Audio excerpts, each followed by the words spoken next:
मनुष्य का जीवन केवल श्वास अंदर करना बाहर करना इतना ही प्रवाह मात्र नहीं है, अपितु आत्मबोध, आत्म परिष्कार और आत्मोन्नति की अनवरत साधना का नाम ही जीवन है। यह एक ऐसी महान यात्रा है, ऐसी महायात्रा है जिसके प्रत्येक क्षण में मनुष्य स्वयं को गढ़ता है, अपने व्यक्तित्व को परिमार्जित करता है और अपने जीवन को उत्कृष्टता के शिखर पर ले जाने के लिए सदैव प्रयासरत रहता है, प्रयत्न करता है, कोशिश करता है। और संसार में प्रत्येक व्यक्ति अपने अनेक अनेक उत्तरदायित्व का निर्वहन करते हैं, सामाजिक जीवन में, धार्मिक जीवन में, औद्योगिक जीवन में,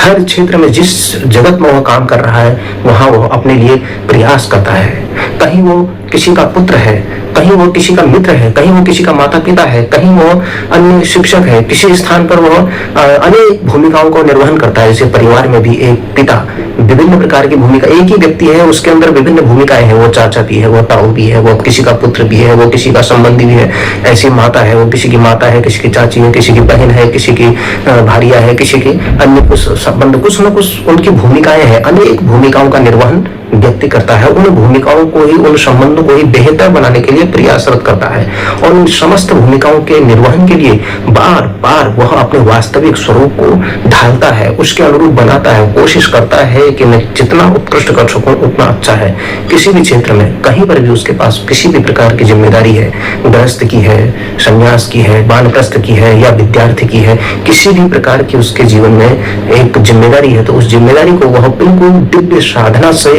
ओतप्रोत होकर के वह लगातार अपने को प्रयासरत करता है और आगे की ओर बढ़ता है। इसी का नाम ही जीवन है। जब कभी मनुष्य को लगता है कि वो विमुख हो रहा है तो उसको एक आत्मचिंतन करना चाहिए, अपने अंदर आप अवलोकन करना चाहिए, अपने अंदर झांकना चाहिए, क्योंकि यह आत्मचिंतन ही एक महान दिव्य साधना है जो मनुष्य को अपने अंतःकरण के आलोक से परिचित कराती है, अपने अंतःकरण के प्रकाश से परिचित कराती है, जिसमें अपने पक्ष में या अपने विपक्ष में क्या चीजें हैं, अपने विचारों को, अपने भावनाओं को, अपने संकल्पों को, अपने कर्मों के निष्पक्ष क्रियाकलापों को और अपने अंदर के दोषों को का परीक्षण करना, अपने उसकी खोज करना और उसके बाद उनका परिष्कार करना,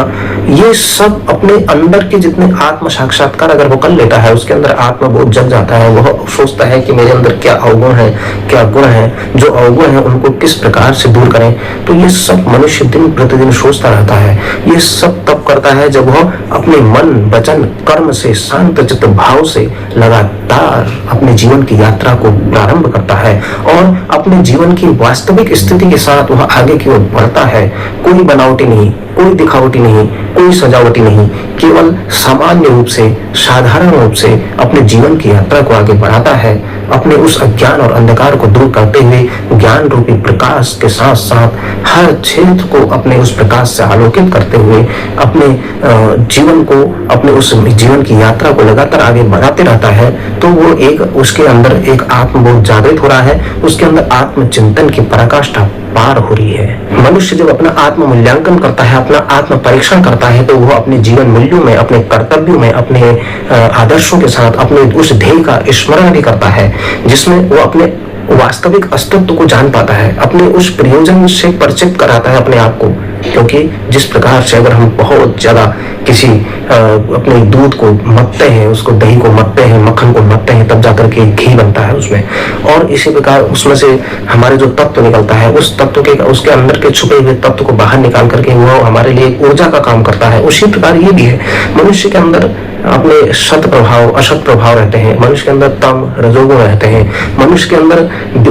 नकारात्मक विचार, सकारात्मक विचार सब रहते हैं। मनुष्य के अंदर वो सब चीजें जब तक वो आत्मचिंतन नहीं करेगा, उसका परिमार्जन नहीं करेगा, अच्छी बुरी चीजों को त्यागेगा नहीं, अच्छी चीजों को स्वीकार नहीं करेगा, तो वह अपने अंदर आत्म विजय को, अपने अंदर के आत्म विकास को, अपने अंदर के आत्म परिष्कार को और अपने जीवन की श्रेष्ठ साधना को कैसे आगे बढ़ा पाएगा। इसलिए जीवन एक अविरल सरिता की तरह बहता हुआ जल की तरह निर्मल एक प्रवाहमान यात्रा है। इसलिए हमारे अंदर शांति की मधुर लहरें समान रूप से प्रवाहित होती रहनी चाहिए। इन्हीं मधुर लहरों में अगर ये शानदार लहरें आ रही हो और वो मधुर लहरें हैं, कठोर लहरें नहीं है, तो हमारे अंदर बहुत सारे लोगों का आवागमन होता है। अनेक दिव्य जहाज चलते हैं, दिव्य नाव चलते हैं, लोग आवागमन करते हैं, लोगों का हमारे साथ घुलना मिलना होता है, हमारा जीवन संतुलित होता है। ऐसी स्थिति में हम परिस्थितियों के दास नहीं, हम परिस्थितियों को संतुलित रूप से उनका स्वामी बनने की कोशिश करते हैं। इसलिए परिस्थितियों के दास नहीं,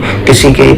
लिए नहीं, हम लगातार अपनी कोशिश को जारी रखते हैं। मनुष्य अगर यह साधना कर ले कि उसके भीतर धैर्य है, सहिष्णुता है, संयम है, आत्मविश्वास है, करुणा है और विवेक का दिव्य प्रकाश उसके अंदर प्रज्वलित हो रहा है, और फिर वह एक उसकी सामान्य प्रवृत्ति की कि दूसरों के अंदर दोष नहीं देख रहा है और उनका किसी प्रकार अपने अंदर के दोषों को देख रहा है, लेकिन दूसरों के अंदर दोष नहीं, दूसरों के अंदर अच्छा ही दृष्टि के साथ अपना काम कर रहा है और दूसरों के अंदर अपराध नहीं, बोध नहीं, दूसरों के अंदर कुछ सीखने की प्रवृत्ति। अगर कोई बिल्कुल भी ऐसा व्यक्ति है जिसके अंदर कोई समाज के अंदर निंदा नहीं पाता है, लेकिन उसके अंदर भी कोई एक ऐसे गुण है जो ग्रहण करने योग्य है, तो कुछ व्यक्ति ऐसे भी होते हैं, तो उनको भी ग्रहण करना। तो इस प्रकार अपने अंदर इस प्रकार का निष्पक्ष भाव लाना, क्योंकि कभी कभार हम जब स्वयं का परीक्षण करते हैं तब हम पाते हैं कि हम वास्तव में कितने अंदर से कितने ज्यादा हमारे अंदर विकार भरे पड़े हैं। अगर हमारे अंदर के विकारों को दूर करना है, अगर हम खुद ठीक हैं तो हमारा जग सही है, हमारा संसार सही है। हम खराब हैं तो हमको सब कुछ खराब लगने लगेगा।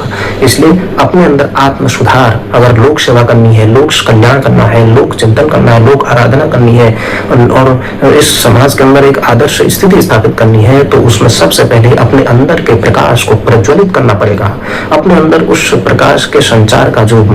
यंत्र है उसको सही तरीके से, उस कला को विकसित करना पड़ेगा। हम अपने अंदर कर्म योग और ज्ञान योग के माध्यम से एक प्रकाश का आलोक फैलाएं, क्योंकि जहां संतोष होगा, शांति होगी, आनंद होगा, तो तभी तो वहां पर अक्षय स्रोत जो विद्यमान होगा वो हमारे अंदर के आत्मचिंतन से उभर के आएगा। प्रत्येक मनुष्य अपने उस कर्म की यात्रा को करता है। अब वो कर्म सत्कर्म करता है कि कुकर्म करता है, वह हमको प्रतिदिन कुछ न कुछ हमें इस भाव से सोचना चाहिए कि अपने अंतरात्मा की वाणी से, अपने अंतर मन की वाणी से सुनना, अपने कर्मों को निष्पक्ष रूप से बनाना और अपने जीवन को सतत और उत्कृष्ट बनाने का संकल्प लेना, यही मनुष्य की साधना है। अगर मनुष्य इस साधना को नहीं कर सका तो वह अपने उस अंदर के दीपक को कैसे प्रज्वलित करेगा। अगर हमें अपने साधारण जीवन को भी एक उत्कृष्टता देनी है, सार्थकता देनी है, एक व्यापकता देनी है, अपने व्यक्तित्व के बंद द्वार को भी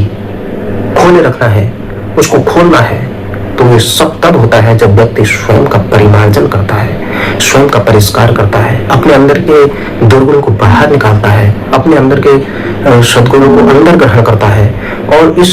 संसार में जितनी भी अच्छी चीजें हैं उनको ग्रहण करता है, बुरी चीजों से दूर हटता है और सर्वाधिक अच्छा बनने की चरम सीमा को पार करता है। प्रतिदिन कुछ क्षण अपने अंतःकरण में, अपने आत्म मंथन से, अपने आत्मचिंतन से झांकता है कि मैंने आज क्या गलत किया, क्या सही किया, क्या करना चाहिए, क्या नहीं करना चाहिए। जहां उसको ये बोध आता है कि क्या सही है, क्या गलत है, क्या करना चाहिए, क्या नहीं करना चाहिए, इससे ऐसा करने से ऐसा होता है, ऐसा करने से ऐसा होता है, ये सब चीज प्रतिदिन ऐसा उन सब चीजों को जब जान लेता है कि उसके परिणाम को जान लेता है, तब जाकर के वो एक आदर्श स्थिति में, आदर्श व्यक्तित्व की स्थिति में आता है और अपने साथ संवाद करना, अपने अंदर मंथन करना, उस मंथन से जो प्राप्ति होगी वो एक आदर्श प्राप्ति होगी और हम एक आदर्श व्यक्तित्व के रूप में उभर सकेंगे। अन्यथा हमको समाज में दर दर की ठोकरें खानी पड़ेगी, समाज में निंदा का पात्र बनना पड़ेगा। सबसे पहले हमें अपने अंदर अच्छी चीजों को स्वीकार करना पड़ेगा, विकारों को हटाना पड़ेगा और समाज के अंदर एक व्यवस्थित स्वरूप लाने के लिए अपने अंदर के व्यवस्थित स्वरूप को जागृत करना पड़ेगा। वही आदर्श स्थिति,